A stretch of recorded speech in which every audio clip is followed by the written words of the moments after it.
Hi, and welcome to Matt Holman Talks Mental Health, the podcast where I have the opportunity to sit down and chat to amazing humans about their journeys and their stories through mental health.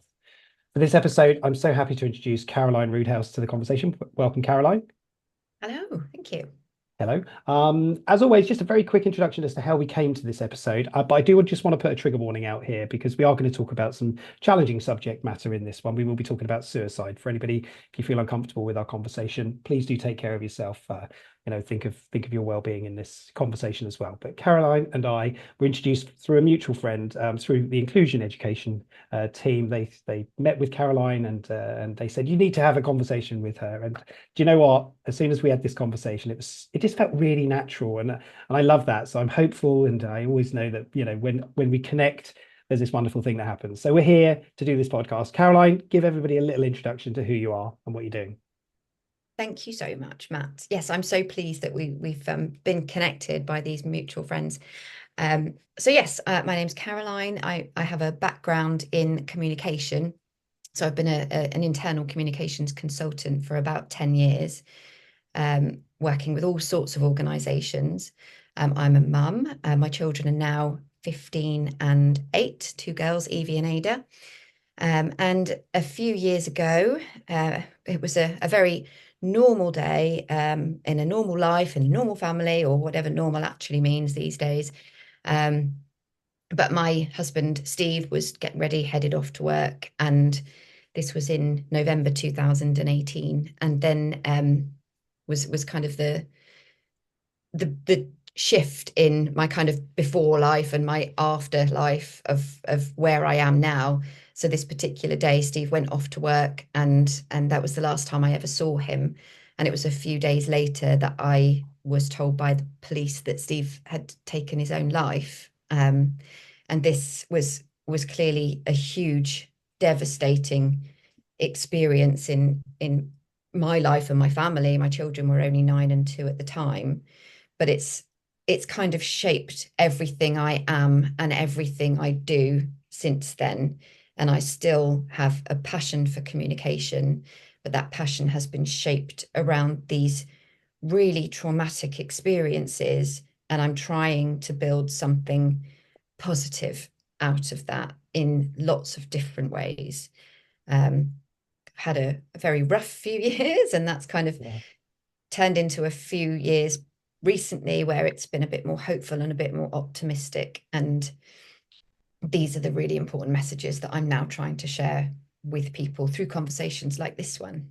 Brilliant. No, and thank you for sharing that and opening up so quickly around the sort of the topic and the experience. And I'm going to get you to tell a bit more of a story around that, if that's okay, shortly. But before we do, for everybody that's listening and watching, you have just launched a book talking about the whole journey and the experiences that you've been through called Daddy Blackbird. We'll talk about this a little bit later, but for anybody that's interested, please, if you want to know more about Caroline's story and the experience and journey, this is a wonderful book. I am reading through it at the moment, and we spoke about it earlier, and it's just fascinating because it's your perspective, your insight, and helping others through these journeys. So just to put that out there early, I didn't want to wait till the end, reveal the book, and then it's all done. So yeah, so take a look at that, please do. But the story, talk Yes. to us. So obviously we know that there was a big event that took place, sadly. But can you tell us a bit of a story around sort of the journey and the experience? Yeah, absolutely. So thank you for mentioning the book. I think it really has helped me in putting that together. It's really helped me to structure this kind of before, during, and after part of this story. So I talk about how Steve and I got together, which was through a mutual friend again. We were set up on a blind date that I did not want to go on, but felt compelled to do. And then we just kind of fell in love straight away, which was amazing. We had so much in common, and particularly our love for travel and adventure. And we kind of kicked off our relationship with all sorts of different adventures and different holidays and amazing things that we did. And Steve had a huge group of friends all over the world, and he took me around introducing me to all of these amazing people. And I felt very fortunate to then have become part of this group of wonderful people. Steve being the main person. And he had a job in field marketing and was very well respected. professionally by people. So he was seen as a really motivational and inspiring leader. He put other people first and wanted to see other people thrive and to help them grow on that journey. That was such a rewarding thing for him. So that kind of reflected in his personal life as well, how he cared for other people and was always looking out for other people and putting other people first. Um, so yeah, we got married. We had two daughters. Um, I had some challenges around that time with postnatal depression, which Right. Steve kind of stepped up and dealt with brilliantly and was so supportive with all of that. So again, continuing to just be this amazing, supportive, kind person. We did have a few difficult years where we lost various members of our family. Steve's dad died. He had a brain tumor. His mum died a year later in very traumatic Mm. circumstances. And then my dad died. And I think as we were sort of speaking before we came on air, we were talking about how I don't know the reasons why Steve took his life, but I can start to put some of the pieces together and speculate around what contributed towards it. So Steve never really talked about any of these issues. He just got on with things, cared for people, did a good job, looked after his family and his children, and just motored on through. Um, I did notice that there were times when he seemed to lack energy. I put that down to being a knackered parent, as I'm Right. sure lots of people can Yeah. relate to. Yeah. And just getting older and a bit more tired and having to slow down a little bit in life, as we all do, or a lot of people do. Um, he'd had some ups and downs with different clients that he'd had at work, that weren't particularly great places to work. And again, I touch on this in the book about Yeah. some specific examples. But it in November 2018, as I mentioned, everything was sort of starting to look a bit better. The girls weren't babies anymore; they were 9 and 2, as I say, and I was kind of coming out the other side of postnatal depression, and Steve had been given a different role to work on and a different team to grow. And I thought this kind of signaled a new chapter, a positive chapter. And Steve was getting ready for work. He I had a sore throat on this particular morning, and I mentioned that to him, and he went flying upstairs to get some throat sweets for me because, again, that's what he was like. And then he said, "Oh, I'm off. I'm going to pick Evie up on the way home from work because she went to Cubs on a Monday night." And that was the last I saw of him. There was no sign of any um, Mm. concerns, any mental health issues, any sort of depression, anxiety, anything like that that I picked up on anyway, or that anyone else did, because I remember very vividly later that day having been notified by his employers that he'd not turned up, and having then contacted the police and reported him as a missing person, and then going into that kind of frantic mode of where the hell is he, because he'd never done anything like this before, starting to try desperately and piece things together and speaking to friends and family and saying, has he said anything to you? Do you know of any reason why he might have just disappeared? Mm. Um, and nobody was aware of anything apart from one friend who had spoken to him down the pub on the Saturday before. And Steve had raised the subject of Gary Speed, the footballer who had taken his own life several years Yeah. before that. But even then, this friend of his thought it's just a strange thing to say. I've Yeah. no reason to believe that that means anything. And then they moved on to talking about curries and football matches and all the other things that they chatted about. And that's the only moment that I believe that there was any suggestion that Mm. Steve was perhaps trying to reach out. But yeah, it was 2 days later on the Wednesday, unfortunately, that the police came and told me that he had died, and it was very clear that he'd done it to himself. And that, as I say, was the biggest shock of my life, and remains so to this day. Yeah, of course. Well, we'll take a pause there for a moment, but thank you for sharing that. And I know you've written about it, and I know you put a lot of words and language around sort of what happened and the experience and everything else. And yeah, I can't even imagine, what that feels like. But thank you for sharing it and voicing that for people listening to this as well. That's difficult, isn't it? That's so difficult. Absolutely. There's so many different emotions. I kind of I explain what grief by suicide loss is like, or at least I try to articulate that because I know that it's so hard for people to understand if they've not experienced it, and even if they have, it's still hard to articulate. And I kind of explain it as grief with a microphone. So I'm sure that so many people listening will have experienced grief at some point and loss, whether that's a partner or a grandparent or even a pet that they love, and what that loss feels like. But when it comes to suicide, there's all these kind of complexities added in, and I describe it as like a if you're standing on a school playground and there's all these kids coming at you, and each one represents a different emotion, and there's this kind of anger over here who's kind of jostling to get to the front of the queue, and there's confusion over there who's just stood there bewildered and not Yeah, knowing what to do. And then there's this deep sadness over here and this sense of abandonment, and they're all kind of jostling to get to first place and get to the front of the queue, and your brain is just not processing them all. And I remember just wanting to go to the cinema or something, anywhere where I could blast music or some other stimulation into my face that would take away all this noise. right. Um, and that's kind of how I describe those first initial weeks and months of this complex loss. And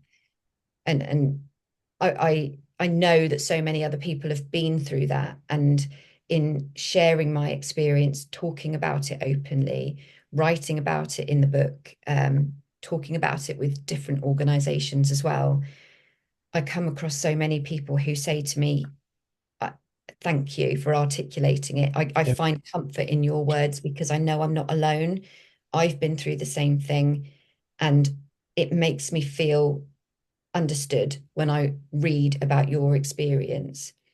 And that to me is so fulfilling to know that I'm able to at least bring some comfort to yeah. somebody. I cannot take away anybody's pain. Nobody can do that, but at least bring a degree of comfort in that moment is something very special that I will continue to do. Yeah, and you're doing it so well and eloquently, and I think when you're going through that process of grieving, obviously there's a lot of complexity in there, as you say, and there's all those questions that you want to ask and you can't get answers to, and there's nothing, is there? And I know from reading through the book myself that, the big question's there, isn't it? But it's the one that will never be answered, which is the why. Yes, absolutely. Well, I mean, we had an inquest several months afterwards where different people were present, Mm. people from work, friends and family, and there was no conclusion. I think there's an expectation sometimes that perhaps somebody who takes their own life has been struggling for some time and may have articulated what some of those struggles are about. And other people kind of have an idea that they're struggling, even if they can't help them. But with Steve, there was nothing at all, no suggestion. And then I think there's also sometimes an expectation that when somebody takes their own life, they might leave a note behind to explain it, or to just kind of say goodbye or whatever that might be. But there was nothing there either. So it's a complete mystery. And yeah, absolutely, like you say, that question why is the biggest thing that remains. And Yeah, not just for me, but for our children as well. They will grow up never knowing why they don't have a dad. Um, and that's the kind of torturous element of this. mm, And it always will be. And that's the biggest challenge we've been on, is accepting that we will never know and continuing to move on with our lives and shape our lives around this loss that we've experienced. yeah.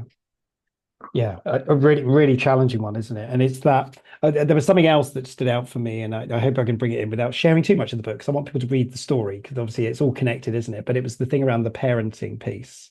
You know, you were a partnership with Steve, you were a couple, you were parents, mum and dad, and then there was no dad there. Yeah, And I, absolutely. I think that's been again one of the hardest things for me. Steve was such a hands-on parent, mm, even a more so than me. He took to parenting so naturally, and I took a while to get to that point. yeah, Um, but yeah, I describe again that we were a four. We were like a square shape. We had four yeah, yeah, straight sides and four comfy corners, and we fitted in to society. We filled those four seats in the car and the four chairs around the table. Everything was about that number four and the square shape. And then overnight, we weren't four anymore. We were a three, and mm, we weren't a square anymore. And I couldn't process this new number that we'd become and this new shape we'd become. For several years, I fought against that and and hated the fact that we didn't seem to fit. Um, but there was a time where I'd kind of hit rock bottom after a couple of years of trying to stay on my feet and do all this parenting on my own. And I stopped and suddenly realized that I needed to change something about the way things were going. I was drinking too much. I was doing all sorts of awful things that weren't helping me. Um, and I realized I needed to change something. And I suddenly started to accept that three is okay. We might not be a four anymore or a square, but actually a triangle is quite a decent shape. And it's pyramids out of triangles. And it's in all sorts of maths equations because it's such a meaningful shape. And I looked at my girls and me, and I realized that we don't have to comply with this yeah, societal expectation of being a four or what we used to be, or try and get back what we used to be. We've got to adjust. And when I did that, everything changed, and life started to open up opportunities to start healing. Um, and that's a real pivotal moment for me that I talk about in the book, and yeah. all the things that came after that that I like to share through the book, for others who are being on a similar journey, or who are right in the middle of it. Yeah, and you can overlay that into any family dynamic when there's a loss of a parent or somebody that's a real figurehead in that environment as well, can't you? So whether it's through, they take their own lives or they die of a natural causes or an illness or, and that's hard, isn't it? So it's trying to make sure that people know it's okay to go through those experiences and change and challenge the way that they do. I just found it really fascinating listening to your perspective or reading through your perspective and actually hearing you talk to it as well, because I've not been personally through that experience, and so I can't quite recognize that as my reality so Yeah. much. But I think that no family is the same as any other family, and we've got mm, all sorts of different dynamics in society today. And there's sole parenting, and there's single yeah, parenting, and there's separated parents who work together, or yeah, separated parents who don't work together. But for me, it was purely I'm on my own. There's yeah, nobody else anymore. It's just me and the girls, and there's nobody to turn to when I'm worried about something or when I'm ill. And then, of course, we had bloody COVID, and yeah, the 2 years of kind of functioning as a single parent through COVID and mm, trying to readjust to life that was being thrown at us, all of us as a world, rather than just individual circumstances. So everything was unrecognizable. But this becoming a double parent role and thinking about all the decisions that need to be made on a daily basis on my own, which you would yeah, normally share with a partner, and all of the roles and responsibilities. There was one time in particular when I was on the school run, and I heard a group of people talking about cars that I think somebody had to take their car to be fixed at the garage, and she said to this other group of people, I don't have to worry about that. Cars aren't my department. That's a blue job. My husband deals with all of that. And I remember just realizing I was sobbing, and I ran home and hid, shut the curtains, locked the doors, and thought, yeah, the blue jobs are mine now, as are the red ones and the pink ones and the Yeah, green ones and all the of yellow it. ones and all of the jobs.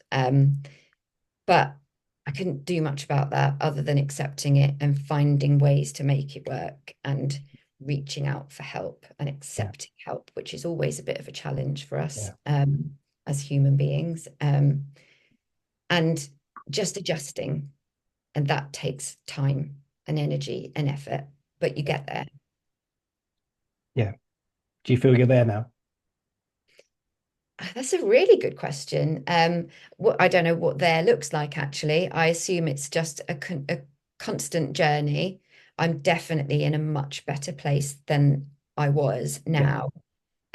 My girls are amazing. They've grown up, so they're yeah, not kind of young, delicate children anymore. They're responsible, well, almost responsible, young adults, or Evie certainly is at 15, and Ada's yeah, 8 and very, very grown up. So that helps massively. And we're a team, and we face challenges together, and we celebrate achievements together. So yeah, I'm definitely in a much better place. And I love talking about my triangle of yeah, um, me and my girls, and also my broader triangle of recovery that I talk about, which is myself, yeah, my children, and my community, and how that's played a part in my healing journey. I mm, don't think there's a destination to reach where you're recovered and no, it's done. It's an ongoing journey of healing and building around this trauma, yeah, um, and learning new skills and learning about things like mindfulness and not dwelling on the past and not worrying about the future, but focusing on what's in front of us right yeah, now and what matters right now. And that's been hard, mm, but that's something I'm really pleased that I'm learning to do, and would absolutely recommend to others. yeah. I find it fascinating. I'm smiling as you're talking because I'm feeling confident that you're telling me the truth about where you're at, and I think that's important as well, isn't it? Because we talked about communication before we recorded this. Even how do we stop people from ending their life through suicide? And I think there's only one way to do it, right? Which is communicate better, or learn to be open and honest with each other and feel safe with that as well, right? Absolutely. Whether that's partners or whether that's family members or even with people that you trust at Mm. work, to have somebody that you can talk to and open up to is just amazing. But we all have a responsibility to be that person that somebody can come to, Yeah, and to create those spaces where people feel safe to talk. And I know that it can be oversimplified by saying you just need to talk about it. And it's obviously not that simple. no, There's a huge amount of things that need to happen, but creating these safe spaces is a good place to start. yeah, And I've also found that in talking about my story and bringing comfort to people who are on the same journey as me, I'm also finding that I'm getting contacted by people who are struggling, and who may be considering taking their own lives, or who have thought about that maybe being a yeah, very yeah, permanent solution to what is a temporary problem. Um, they're recognizing some of the things that I talk about and the trauma that my children have been through and the difficulties that we still face 6 years on, and that we will always face. Steve will always be gone.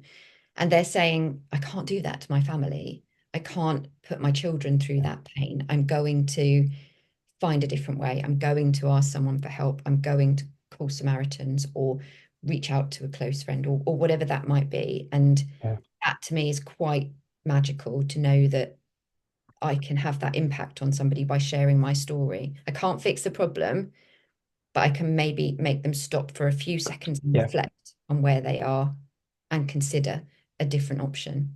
yeah. No, absolutely. I'll talk a little bit about Samaritans and shout a little bit later, just at the end of this.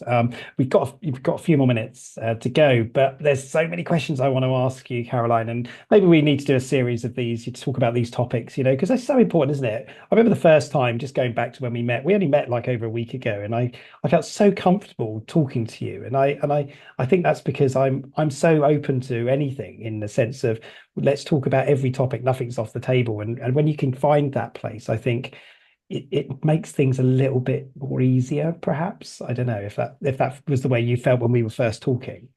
100%. I don't feel the need to shy away. I think No. that we can be honest, we're human beings. We're warts and all, it's all there, isn't it? And Yeah. why hide the bits that we're not proud of? Because we can learn from those if we Yeah. share. Yeah. Other people can learn from them. We can even laugh about them Yeah. sometimes. Yeah. Um, Although but to be fair, we were swearing a little bit more on I that think first that does conversation because that was the emotional connection, though, wasn't completely, yeah. And I it? do have quite a potty mouth, unfortunately, and Yeah. done In quite fine. well so far. I don't think I've sworn at all You so haven't? No, we neither of us have, which is really good. Um, far. I'm going to just focus on this for a second. Daddy Blackbird. So for anybody that's listening on the Spotify or whatever channel you stream from, the book Daddy Blackbird. Please tell me why this book exists today. I know obviously the story as to what's in there, but what motivated you then to say, okay, I'm going to put this down and I'm going to write it and I'm going to tell everybody the warts and all, everything about this reality, or sadly about this reality. So talk to me. Just give me high level overview why this book exists today and what you want to do with it. So it was about a year ago, maybe slightly more. I'd been through all sorts of different therapy sessions, and one in particular, um, I think she just said it slightly differently. So everybody says, "Oh, you should write stuff down because it helps get it out of your head." And I'm conscious that this is a thing and it helps people, and journaling is a thing and all that. But I never really got to grips with it until somebody said it slightly differently, and I thought I'll give it a go. And I started writing about my experiences, and it kind of formed chapters. And I looked back at one point and thought, I think I've written about half a book's worth of stuff there. Right. And when people say you've got a lot to say and there's a lot people could learn, you should write a book. Yep. And I took that advice and I started talking about it on LinkedIn, and I got amazing people saying, how can I help? I do a bit of editing. Can I have a look and make some helpful suggestions that you can either take on board or not? Or can I proofread what you've done so far? And I formed this amazing team of what I call cheerleaders, people that just wanted to support me and help and navigate how you publish a book, because I had no idea. Um, and we all came together and we did it as a team. And all of a sudden it was finished, and I had a whole book's worth of stuff that I think will help others. It also helped me massively. It's been really therapeutic to have this full record of everything that's happened in one place, because as human beings, we forget stuff, or we kind of filter out bits we don't want to remember necessarily. But I wanted a full record of all of this in one place, perhaps for the future, for my children, for people that want to know more. And that now I feel is a real accomplishment, having that in one place. So there's so many really, really good positives about it. But being able to share it, and when people say, how did you deal with your children? How did you manage to do this? How did you get through that? I can now say it's all in the book. You can Yeah. read it, it's all Yeah. there. Yeah. And none of it is, oh, we just kind of blew through from day one and Yeah. now we are and everything's fine. There's lots of ups and downs. There always Mm. will be. There's things that I did wrong that I learned from. There's amazing things that my children did that I want people to know about. There's Yeah. brilliant people that have contributed to our healing journey, and I want people to know who they are too. And I've written about all of it. Yeah. So hopefully that answers that question. Oh, absolutely. And I can only encourage people to read it and to see it and to learn from it. And what I love about this forum, that I do with this podcast and the work that I get to do is just I meet amazing people with stories, and it is the story, isn't it? And it's a lot of us struggle because if we haven't been through an experience, we don't really understand it. And we see it from the outside. And no doubt you had a lot of people around you who they knew about suicide and they knew about these struggles, but they only saw the outside, the exterior of that. And this is a real dive into the interior thoughts and feelings that you were experiencing, and the girls, of course, because they've been a big part in this process, from growing up from those younger ages to where they are now. And I do just want to just very quickly ask that question of, how are the girls now? Where are they on their journey? They are amazing. So yeah, Evie's 15. She has been on her own journey of ups and downs.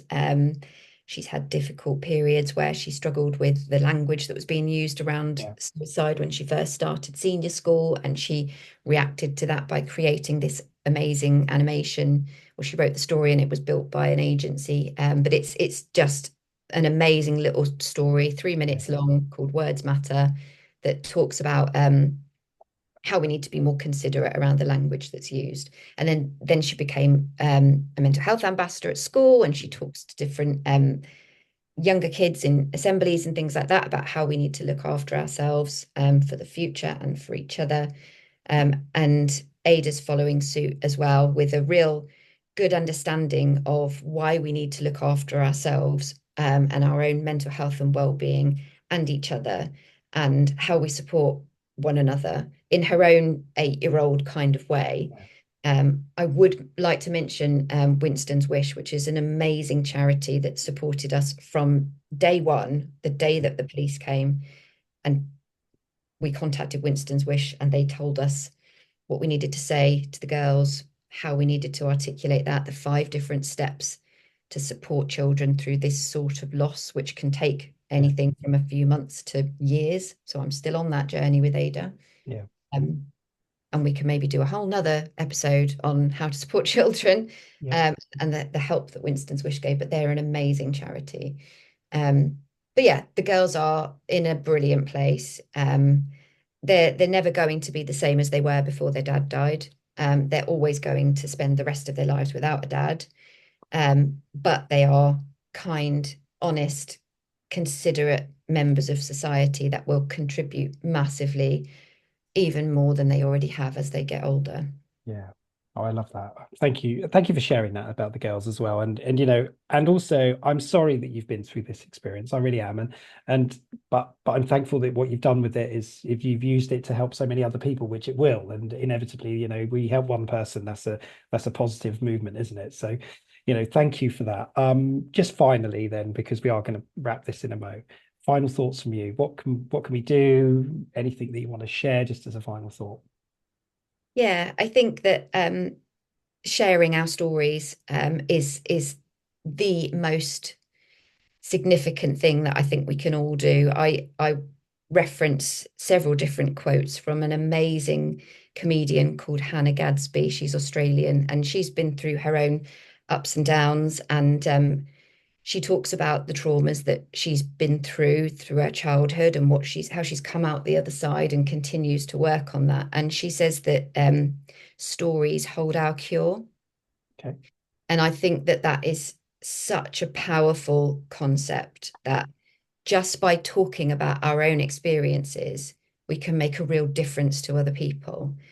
And to ourselves. I think it's a real kind of revelation to know that by being open about it, we can get other people to do the same. They Yeah. can stop and think, oh, if it's okay for her to talk about this really awful thing that happened, perhaps I can open up about my own experiences, and then I can maybe get some help. And then other people might interact with me and talk about their experiences. And this kind of ripple effect of being open and being honest about the shit things that happen to us is quite transformational. Yeah. So tell your stories and be open and be honest, and don't filter out the No. shit bits, because they're the things that can really help other people to know that they're not alone. Yeah, brilliant. You restrained yourself for all of that, I refrained got from there in the end. swearing, and at the end, in the last sentence, you said the S word twice. Oh, I sorry. love it. I love Beep, it. Thank you. beeps. Yeah, there'll be no bleep bleeps. This is Oh, life, good. right? This is life. This is real. This is not edited in any way. This is the raw version of life. Caroline, thank you. I really mean it. And I just want to send all my love and thoughts and positive energy to you and your girls, and you're making such a big difference, and that's key. So thank you for doing that. I Thank hope that you found it useful to sit and chat to me as well. Absolutely. I'm so pleased that we met, and I've Yeah, I've been inspired by your own story as well. And that just completely validates exactly what I've been saying just now about sharing stories. So thank you yeah, for being open with yours, and I look forward to many more conversations oh, with you around this. we will. And thank you. It's been a privilege talking to you. Oh, thank you so much. And for everybody listening, if you are touched by any of these conversations, if you do want to know more about the stories, if you want to know more about Daddy Blackbird, and even why Daddy Blackbird was named Daddy Blackbird, because we didn't really talk about that either, but that's a revelation or something to be revealed for others when they find out more about it. But the most important thing we can share with this is if you are struggling, and that's what this is for, right? This is to help people to connect to stories, to understand that there are many people out there who struggle in silence. And that's what we don't like, is the thought that we don't talk about these things until sadly it's too late or we're in the aftermath of something that's happened. So if you are struggling, know there are always people out there to listen. And call Samaritans. So for those people who are based in the UK, if you do want to reach out, you can call Samaritans. It's free to call 116 123, or you can text to shout 85258. There are many other organizations as well out there. But we do just want to make sure there is always somebody out there. Please, please, please don't sit in the darkness on your own, but try and find somebody that you feel safe to open up and talk to. Thank you, Caroline, for everything that you do and for speaking with me today. I really appreciate it. Thank you. Take care now. Bye now. Bye.